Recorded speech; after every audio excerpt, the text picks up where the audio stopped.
السلام علیکم ورحمۃ اللہ وبرکاتہ۔ اصالہ ثواب کے حوالے سے آپ کو ایک حدیث بھی سینڈ کی گئی ہے۔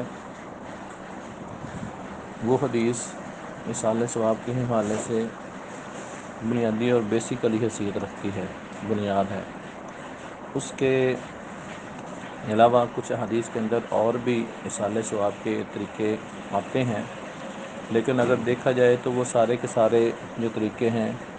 ان کی جو بنیاد ہے وہ بنیاد وہی حدیث ہی بنتی ہے۔ مثلا کسی حدیث کے اندر آتا ہے پانی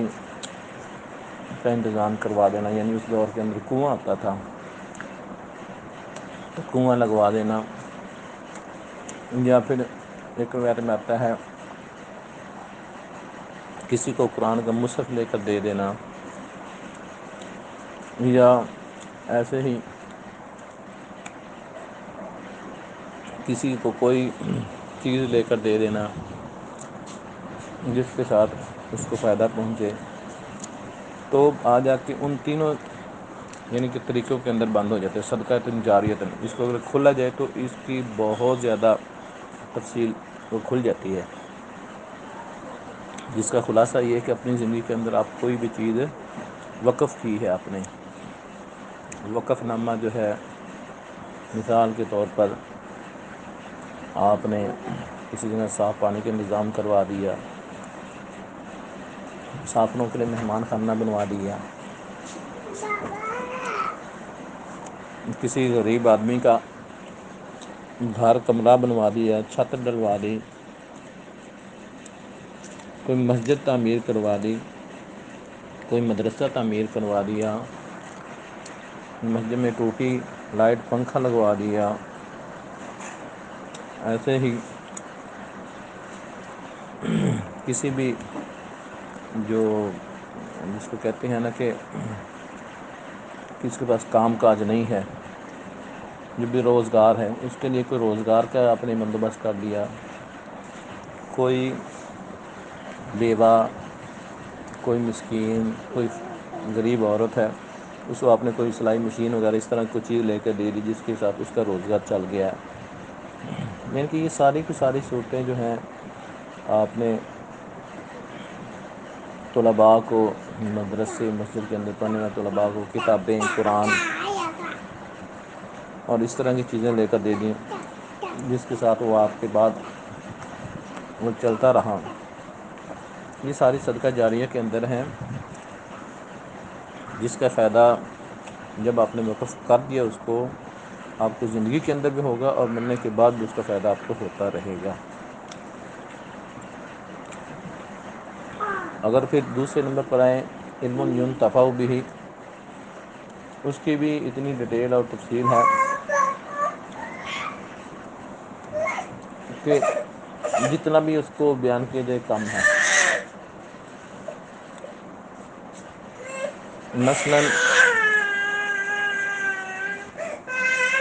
علم نافع جو ہے، علم ینتفع بہ، علم نافع، اس کی دو صورتیں ہیں،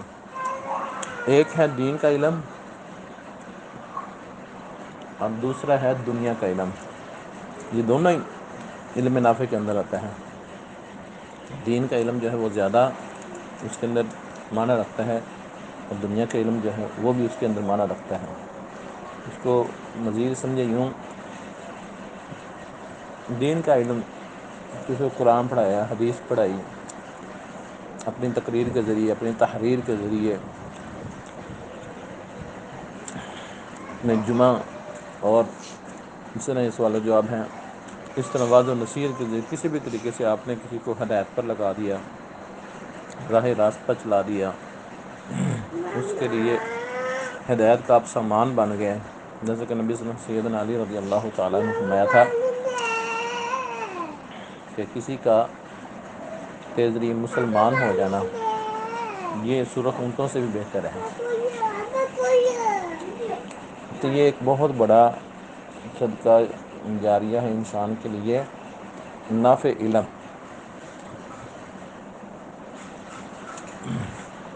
تو نافع علم ایک تو یہ دین کا ہے کہ جس کے ساتھ آپ لوگوں کی ہدایت کا سامان بن جائیں، ہدایت کا سامان کر کے چلے جائیں۔ جیسا کہ دیکھیں مثال کے طور پر نبی کریم صلی اللہ علیہ وآلہ وسلم بالواسطہ اس وقت ساری دنیا کی ہدایت اور ان کے راہ راست پر آنے کا، اسلام لانے کا سبب ہے، کیونکہ آپ صلی اللہ علیہ وآلہ وسلم نے سب سے پہلے قولوا لا الہ الا اللہ تفلحون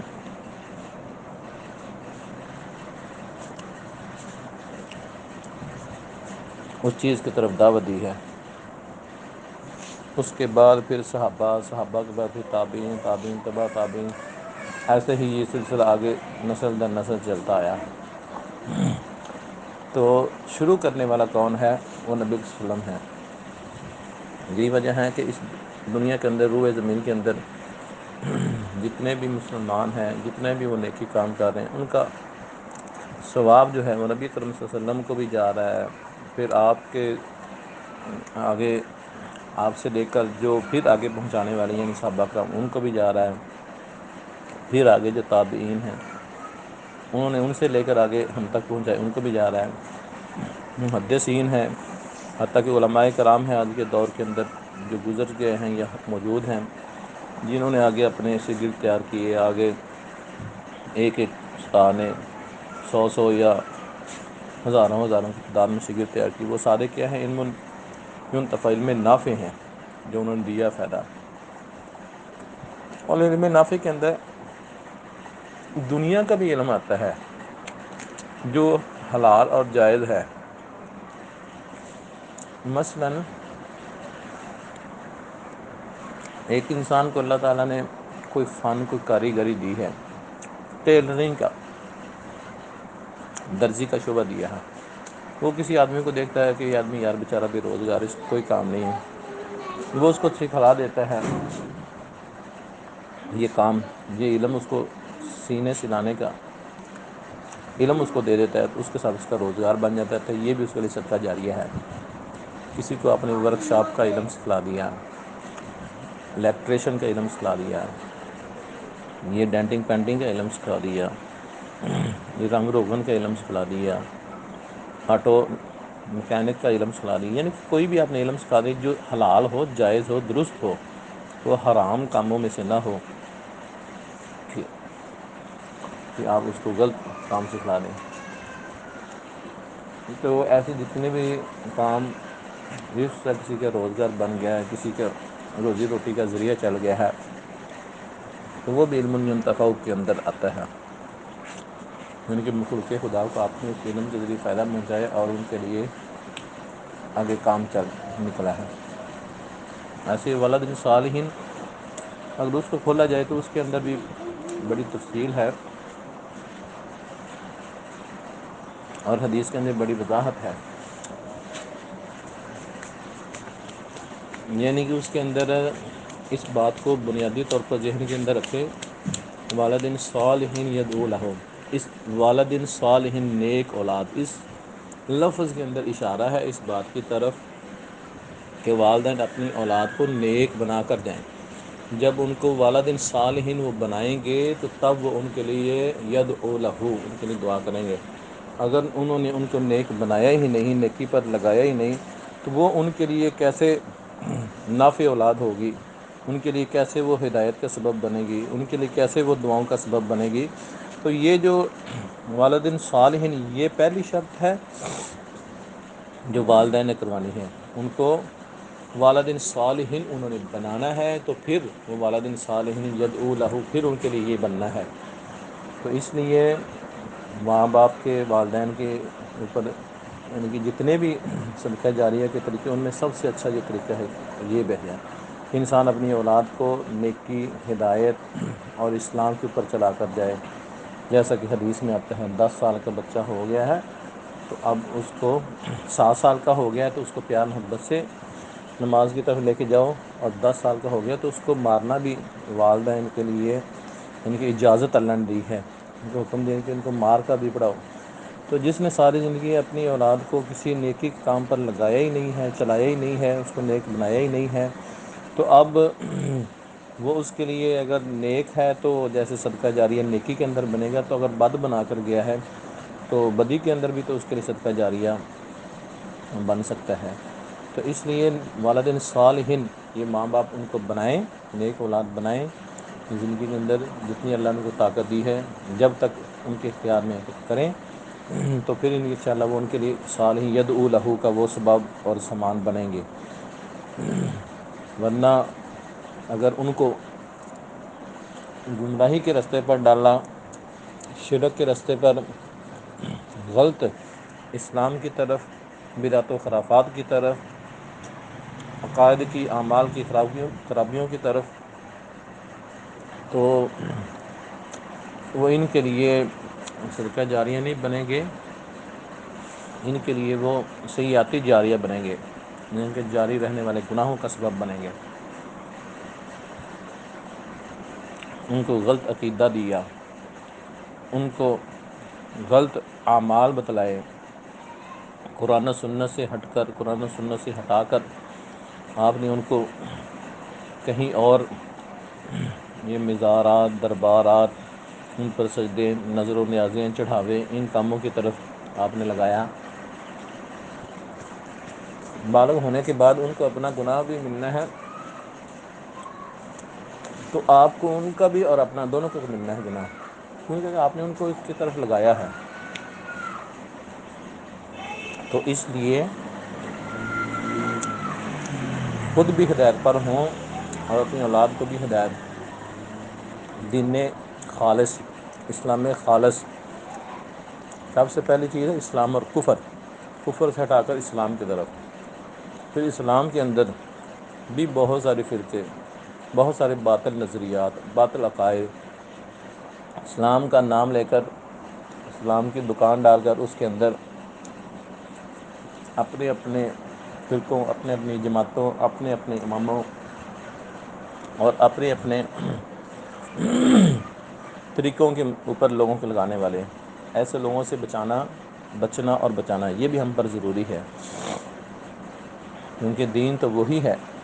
جو نبی کرم صلی اللہ علیہ وآلہ وسلم نے کہہ دیا ہوا ہے کہ ما انا علیہ واصحابی، کہ لوگ، وہ جو فرقہ نجات پانے والا ہے وہ صرف وہی ہوگا جس پر میں اور میرے صحابہ ہیں۔ اور میں میرے صحابہ کو اگر دیکھا جائے تو پھر اس وقت نہ امام تھے، نہ فقہ تھیں، نہ کوئی اور چیز تھی، اس وقت تھا وہ اللہ کا قرآن تھا یا نبی کرم صلی اللہ علیہ وسلم کا سچا فرمان، آپ کی حدیث آپ کی سنتے تھیں۔ تو اس کی روشنی میں اپنے آپ کو اور اپنی اولاد کو ڈھالیں، اس پر لگائیں، اس پر چلائیں، اور خالص دین اسلام کی طرف ان کو آپ چلائیں، تو یہ والدین صالحین ہوگی، اور یہی جو ہے نا آپ کے لیے یدعو لہو کا سبب بنے گی۔ تو اللہ تعالیٰ سے دعا ہے کہ اللہ تعالیٰ ہمیں جو صحیح اسلام نے طریقے بتلائے ہیں، جو اسلام کے بتلائے ہوئے صدقہ جاریہ ہیں، ان پر ہمیں عمل کرنے کی توفیق عطا فرمائے، اور خود سے گھڑی ہوئی جتنی بھی یہ قسمیں ہیں صدقہ جاریہ کی، یہ کل 740، یہ تیجا، یہ 11ویں، اور یہ ارلم پرلم، یہ جتنے بھی طریقے ہیں یہ سارے کے سارے خود ساختہ ہیں، جن کا قرآن و سنت سے نہ کوئی ثبوت ہے، نہ کوئی وجود ہے، نہ کوئی نام و نشان ہے۔ یہ ہمارے لیے باعث ہلاکت، باعث تباہی اور سیئات جاریہ تو بن سکتے ہیں، لیکن صدقہ جاریہ نہیں بن سکتے۔ تو اس لیے کام صرف وہی کریں، اپنائیں صرف اسی چیز کو جس کا اسلام کے اندر ثبوت ہے۔ سیدنا سعد بن ابی وقاص رضی اللہ تعالیٰ عنہ نے، ان کی والدہ فوت ہوگی تو اللہ کے رسول سے آتے ہیں، پوچھتے ہیں اللہ کے رسول مجھے ایسا کام بتائیں کہ میری ماں کو اس کا ثواب پہنچے، تو آپ علیہ الصلوۃ والسلام میں کہ پانی کا انتظام کر دو، تو انہوں نے کنواں کھدوایا اور انہوں نے یہ کہا کہ ہاذا، یہ جو کنواں ہے ام سعد، یہ ام سعد کے لیے وقف ہے، یعنی کہ میری ماں کے لیے وقف ہے، ان کے ثواب۔ تو اس لیے وہ کام کریں جو اسلام کے اندر اللہ کے رسول نے بتلائے ہیں۔ ایسے ایک روایت میں یہ بھی آتا ہے جو اللہ کی راہ میں فی سبیل اللہ کی راہ میں سرحدوں کا پہرا دیتے ہوئے، اسلام کی نگہبانی پاسداری کرتے ہوئے جو شہید ہو جاتا ہے تو اس کا عمل بھی وہ قیامت تک جاری رہتا ہے۔ تو اس لیے اپنے آپ کو صحیح خالص قرآن و سنت کے مطابق صدقہ جاری اپنے لیے بنائیں اور اس کا انتظام کریں۔ ہذا ما عندی واللہ اعلم۔